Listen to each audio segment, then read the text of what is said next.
Liu Bei, Liu Shuan'da 45 yaş vaqtlarda bir muhim mesele yo'liquvchi. Ya'ni Liu Bei nima uchun bu hayotidagi 30 yillik cho'ya qilish, igilik tiklash hayotida mag'lub bo'ldim men. Izchil nimishqa mag'lub bo'lib kelmadi. Liu Bei 10 necha yaş vaqtidan boshlabla igilik tiklash kirgan.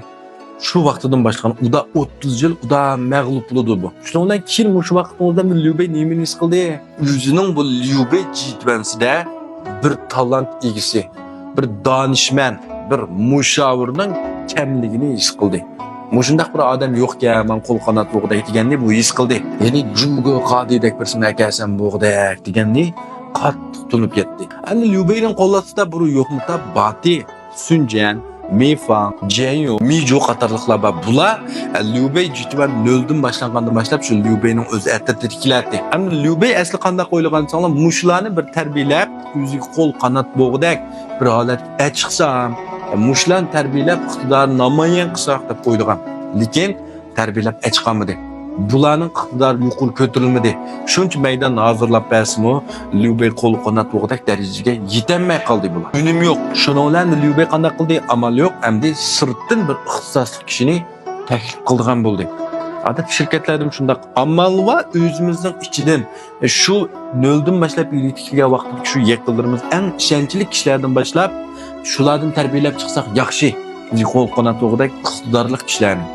Navad ahirgacha bularni terbiyelep çıkanmasak amal yo'q, sirtdan şu iqtidorli kişilerni taklif qilamiz. Endi bu yerda bir mesele sirtdan taklif qilgan şu ixtisosli xodim bilan aslida bizning shirkatimizda bizning juftlarimizda bo'lgan ishki xodimlarni qanday moslashtirish, qanday yaxshi o'tkazish, qanday bir-biri bilan moslashtirib bir-birini yo'lab ma'nodak rinjig'vanchizni yaxshi qilib o'tkazish. Shunami? Endi Liu Bei mushundaq izlab yurgan vaqtning o'zida buni ikki nomzod chiqdi.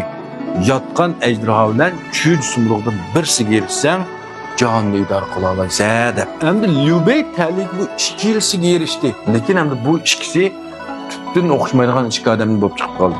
Bu ikkisining iqtidori danışmanlıktan anca farqlanmagan bilan Zhuguliang qarab baqili.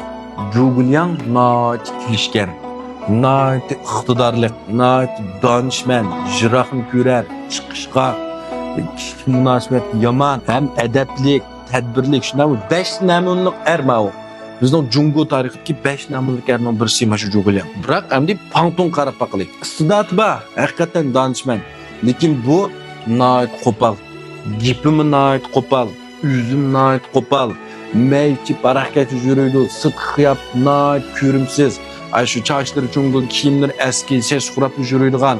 Onun bunun işletken tedbirlerim nayt qo'pol. Elki yol sultanlamaydı. Şu məqsəd yessemle boldu deydiğin ima o. Sel başta Liu Bei'nin bazı ruhsatlarını almay turup mu öz aldığı məlum işlerini qıp koydu. Andın yüzün köztüşke nayt amraq. Ay şu Zhuguliang'dan bekerek etibalansan buldu deyip durduğun xuyi intayın babının. Endi bu insonga mushundaq ba'zilarning ortiqchiligi qancha cho'ng bo'lgancha, qancha iqtidorli bo'lgancha buning kamchiligi shuncha cho'ng bo'ldi. Masalan, Tangsongga nisbatan qarasaqmi, Sunukongning iqtidori qancha yuqori bo'lgancha buning eski qo'yimi, eski mijozimi shuncha cho'ng qarg'anlar qaraganda. Shunga endi bu yerdagi Liu Bei'ning Pangtong bilan Zhuguliangga bergan bosimi qilcha o'xshamaydi. Bu ikkisi tutgan pozitsiyasimi o'xshamaydi. Undan so'ng uch parchalik haqida qilsa nomli asardagi yana bir katta donishman Shujing taqsir Liu Bei'ga yotgan ejderho bilan kuch sumruqdan birsiga erishsang, jonni idora qila olaysan degandi.